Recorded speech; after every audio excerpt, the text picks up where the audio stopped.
Okay, I'm going to do a video on groove and how to do variations on a pattern. So, the basic pattern is just this really common R&B.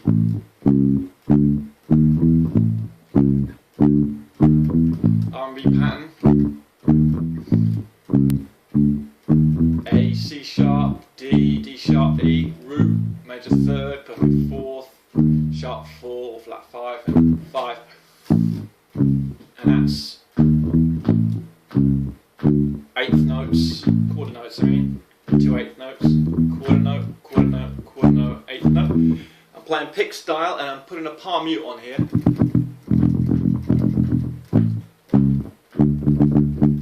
So palms on the bridge here, giving me that kind of dead sound, which is pretty cool. So, and what I want to do is demonstrate how if you're just playing on this line here, how you can come up with various variations without changing the order of notes or anything. So I'm just going to jam a couple of lines there.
So I was pretty much keeping exactly the same order of notes and roughly the same rhythm, and I was just varying how many times I was striking each rhythm.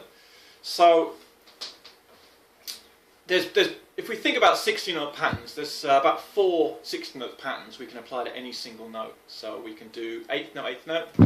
I'll put the drum machine on. 3.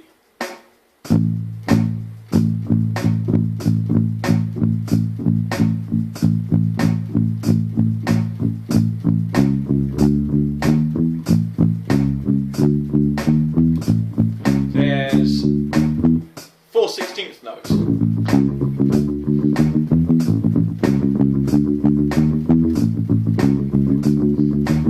There's 2 16th notes and an 8th note.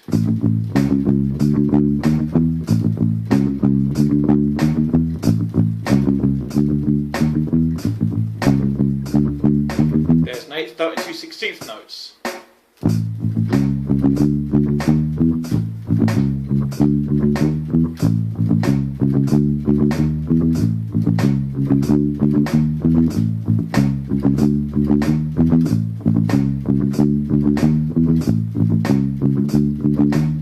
There's a 16th note, followed by an 8th note, followed by a 16th note.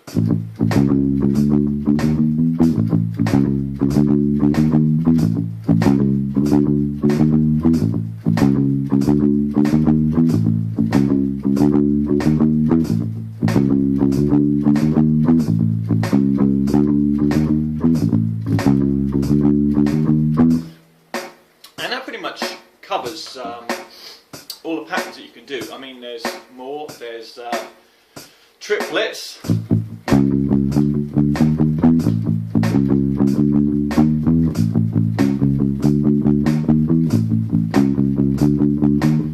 Sextuplets.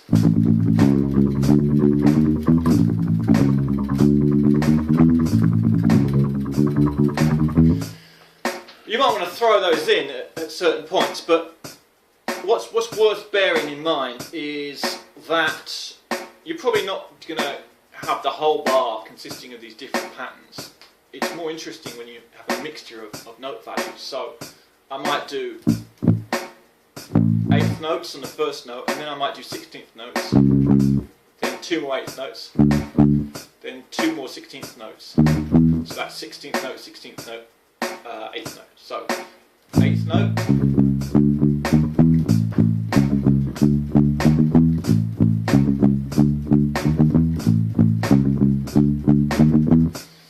Or I might do 4 8th notes on the C sharp.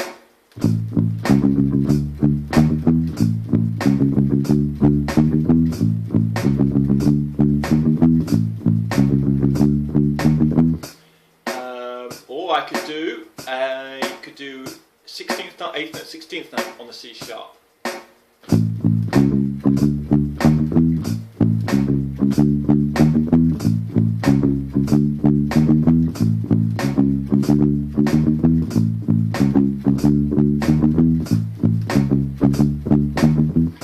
So you can see how you can easily develop a lot of different patterns. Probably the best way to do this is to write out a lot of patterns on paper and then learn how to play it. And then once you've got a few patterns down, you can practice alternating. So a good scheme is A, B. You play the first pattern, then you play the second pattern. First pattern, second pattern.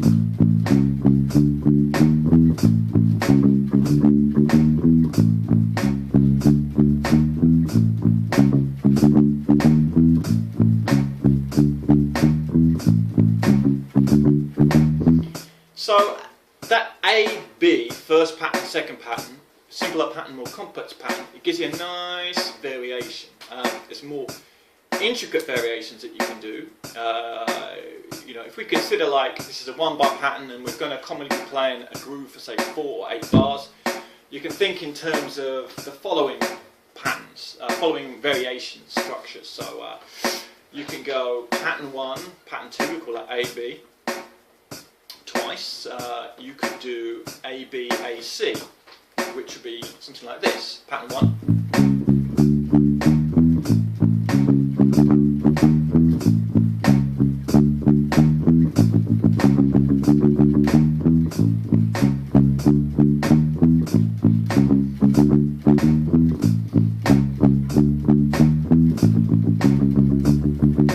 So that has 3 different patterns. You could consider the third pattern a variation of the second pattern. You could do 4 different patterns.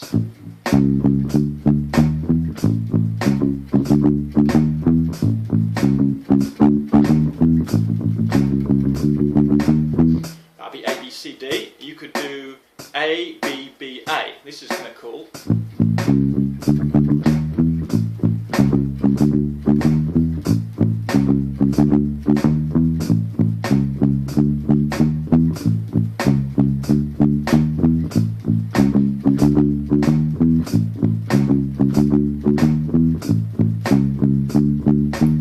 So you're just really getting a control over your groove and keeping track of what you're doing, and it just creates some more interest in the part than just hammering out a single variation.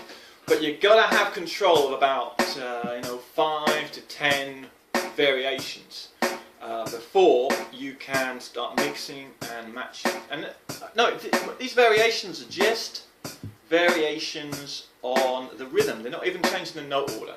So if you add into things like various fills, or whatever, little bits of scales or things like that, then you get a lot more options. But we're just squeezing the note order just to see what we can get out of it.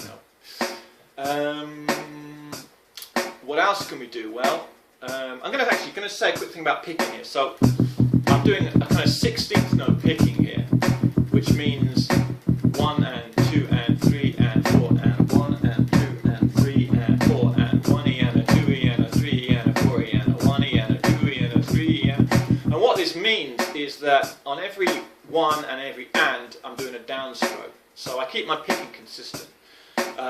So to get this style of picking, you're probably going to have to write out the pick strokes and see where the notes lie and make the pick strokes conform to that. So when I'm doing it's all downstrokes. Now let's I go to 16th notes for every note.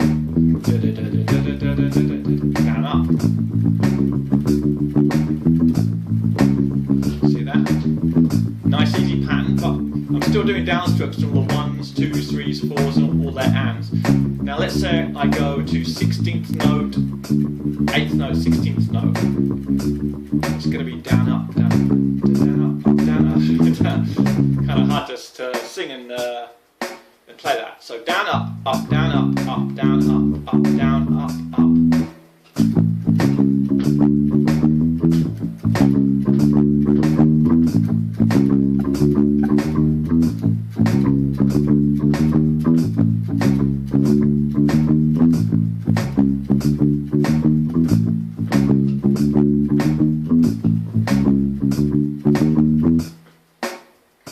So this kind of picking really helps you lock into the pattern. Of course, you can do this stuff finger style as well, and you know.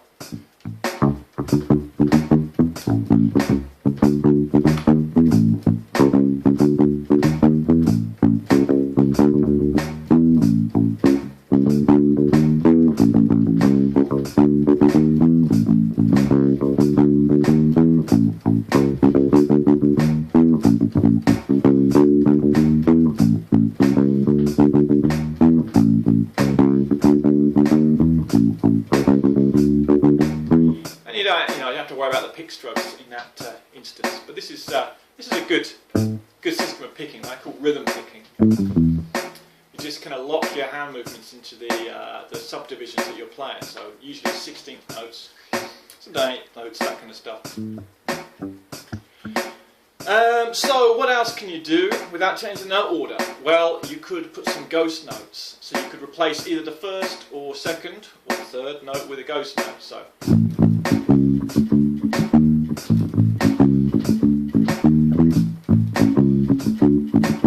So this is the basic pattern.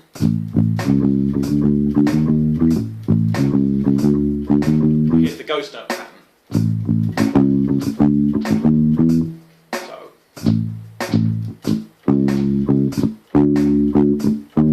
I'm just putting a ghost note as the first of each group, from the second beat, third beat and fourth beat. Ghost, ghost.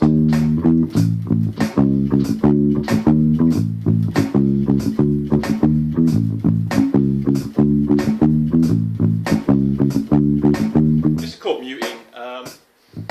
Dead notes, I should say. I mean, I'm doing a right hand mute, which changes the basic tone from legato to clipped, but I'm also adding some dead notes from my left hand, and that's pretty cool. And you can do a hell of a lot of stuff with that. You can also replace with open notes, so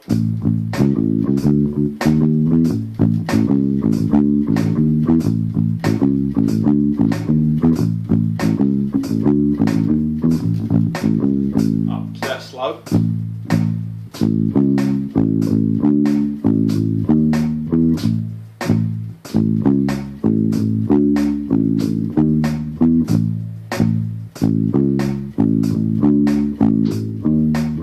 I'm lucky in this case because I'm putting the open A as the open string. So that's the open A, because I'm playing in A, an A major, A7 pattern. This is just a pedal, you know, in key. But you could get away, if I was playing in B flat, I'd still probably get away with it.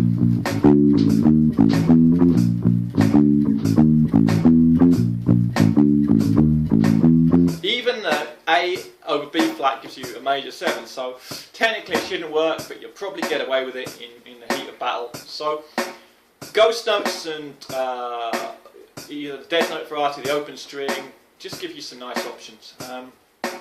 And you can add some stuff like pull-offs. So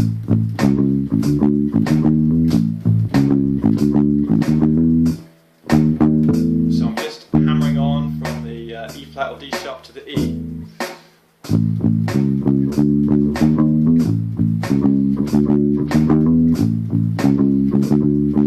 And it just gives your lines depth to mix those techniques. So I would encourage you to just take a simple repeating line and just practice, 5 to 10 rhythm patterns and see how long you can groove on that one chord and just create controlled variations.